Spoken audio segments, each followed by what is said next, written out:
City flexed their muscles. City flexed their muscles. Big time. But I was very optimistic about Arsenal too. And really this league title shouldn't really have hinged around this game. As big as people were building it up, it just shouldn't. And that's down to Arsenal. 2-0 up at Liverpool, 2-0 up away at West Ham, and then cannon fodder at home in Southampton. At home. So, I know it's ifs, buts and maybes, but a full-flowing Arsenal that they were in the first half at Liverpool, it then disintegrated. If they had done their job that they've done, like they have done for most of the season, they could have wiped this Man City performance and result away and still probably went on and been big favourites to win the league. But they put themselves in such a difficult position because of those 3 games. Because of the way that they fell apart at Anfield. Because of the way that they dominated West Ham and then they got caught.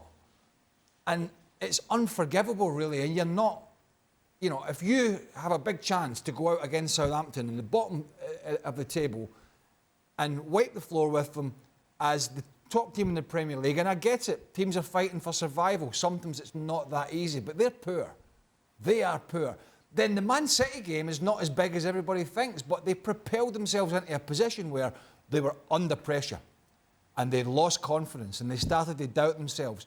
And with that, they met a team, and I keep saying it, with all the big hitters flying. And City puffed their chest out. And yeah, all the tactical stuff Gilles talked about, the clipping it in to Haaland, to De Bruyne constantly getting behind the midfield and making runs. All those things were a consequence of Arsenal's hesitancy. They were hesitant because they were in a position that they had to get the job done. And they were only in that position because they absolutely threw points away in the previous 3 games. And as Gilles said, that's not bottling it. They just have to learn from it. They have to build a squad. They have to learn from it. But I don't see them recovering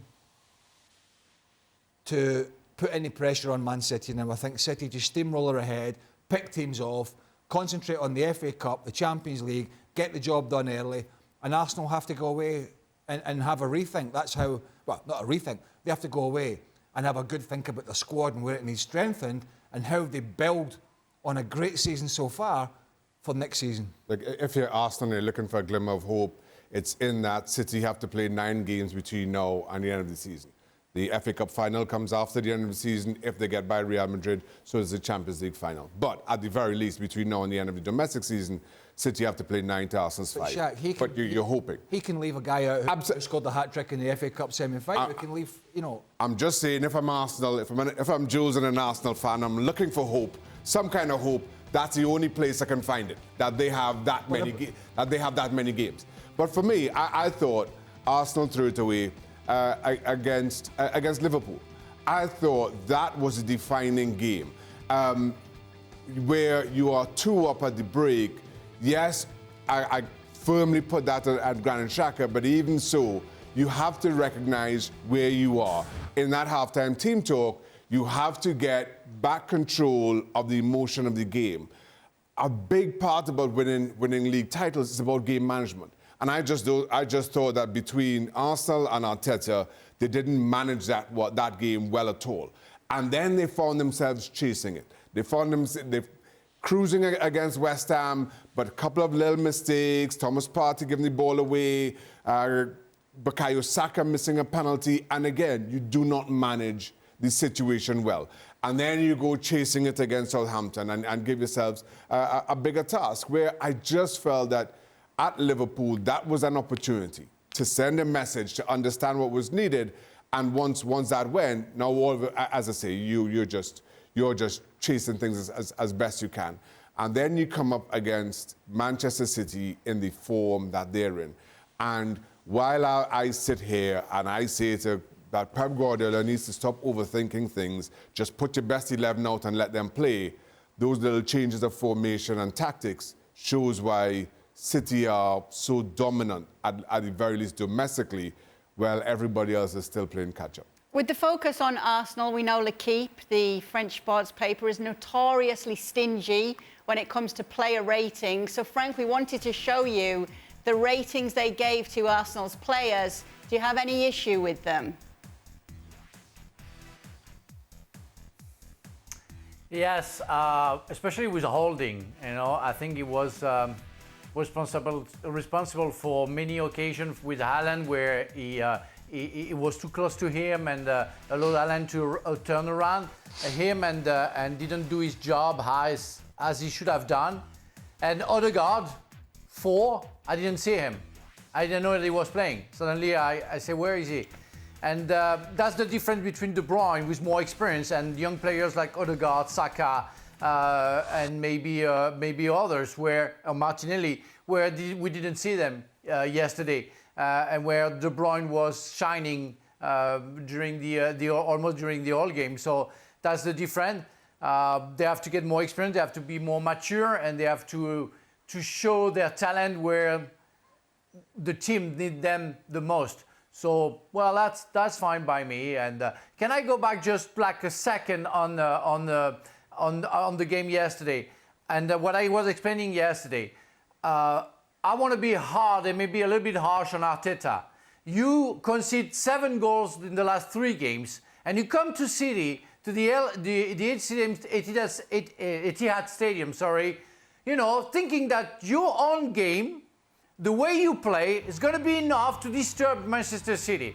I talked about that, and Craig was there, when I say, no, maybe for the first 20, 25 minutes, park the bus, try to defend, be solid. If you concede a goal, you know, maybe you can change your tactic.